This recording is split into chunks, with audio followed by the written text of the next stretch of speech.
Now today, millions of women worldwide are celebrating the 100th anniversary of International Women's Day, which recognizes women's accomplishments. This year's theme is Equal Access to Education, Training and Science and Technology, Pathway to Decent Work for Women.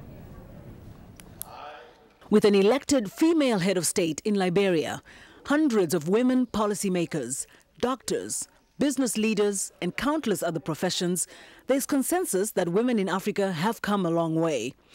But statistics show that women still comprise the largest group of people that are uneducated, unemployed and most vulnerable to disease and abuse. But Zambia's ambassador to Washington, Sheila Siwela, says more women are making progress than is noted. Because when you look at the women in my country, for instance, in Zambia, at all levels, women are making an impact. But when they look at statistics, normally they just dwell on decision-making. But I think it's very unfair to the women that are doing so much at the grassroots level. Women worldwide are described as the backbone of their communities, contributing to the economy through the informal sectors. But experts say without education, women will likely remain marginalized. This report, by Education for All, Fast Track Initiative, an international partnership that promotes basic education for children, warns of this trend in countries such as Gambia and Liberia, where girls' enrollment in schools has dropped. Prima Clark authored the report.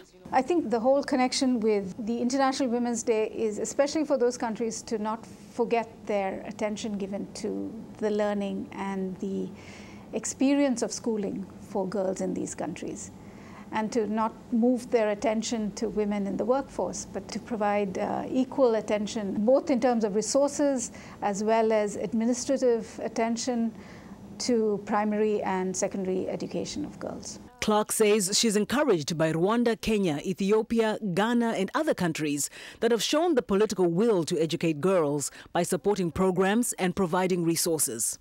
You know, we monitor them in terms of outcomes, but even when you go to these countries, you can see the interest, the fervor and the real attention given to girls in these countries. Ambassador Siwela urges women to seek positions of influence, but also stresses the importance of education. Once a child is educated, is empowered.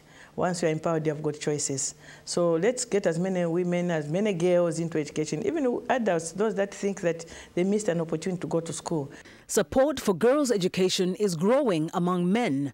Kusi Soman of Côte d'Ivoire, also with Education for All, says as a husband and father of 3 girls, he knows what women are capable of. Having supported an elementary school in my village, where about 5-6 years ago, there were only 2 or 3 girls within the whole school that were allowed to go to school because of prejudice and other constraints that prevent girls to go to school.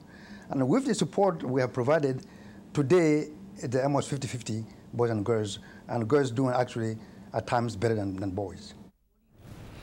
Well, joining us now on this International Women's Day is Rahel Kassahun, founder and executive director of Africa Unbound. She offers an interesting challenge to Africans by asking, how are you contributing to the establishment of peace, prosperity and freedom in Africa? Such a pleasure to have you on our show, Ms. Kassahun. Thank you. Thank you so much. Maybe I could start off by asking you, on this very significant day for women, how significant is your organization in terms of addressing some of the issues that women deal with? Well, we think it's very, very significant because what we're trying to do is raise awareness that within each of us there is a spirit, there is an innovative and creative spirit that needs to be uncovered, developed and expressed. And women in particular in Africa need to be aware of this. And so the work that we're doing aims to raise consciousness in this area so we can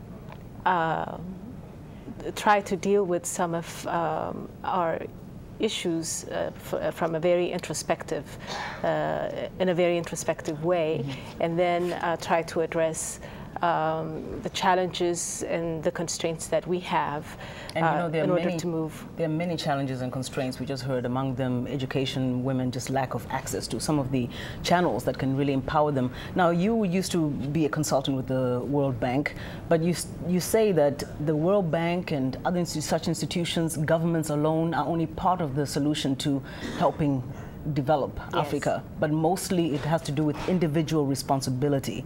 Can you elaborate on that? Sure. Well, that's a very important point we are trying to raise, because it's governments will do what they do, and then international organizations.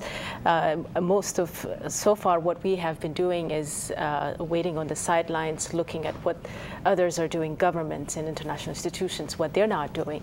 But we need to change the dialogue and now ask ourselves, what is it that we can do? What is it that we need to do in order to improve our own living conditions?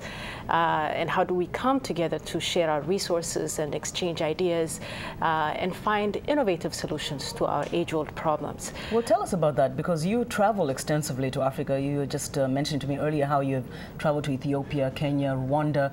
That kind of message, how does it resonate with some of the women you've met? You tell them, okay, listen, the future's in your hands. You as an individual can change things. How? Well, the how part is very important, and that's what we try to do. It's a process, in other words. By the way, this message is being received very, very well in the continent, all across the continent. And the how part requires work. It's a lot of introspection. It's a lot of self-examination, looking at our thinking patterns, our belief systems, our cultures, our traditions, some of our unexamined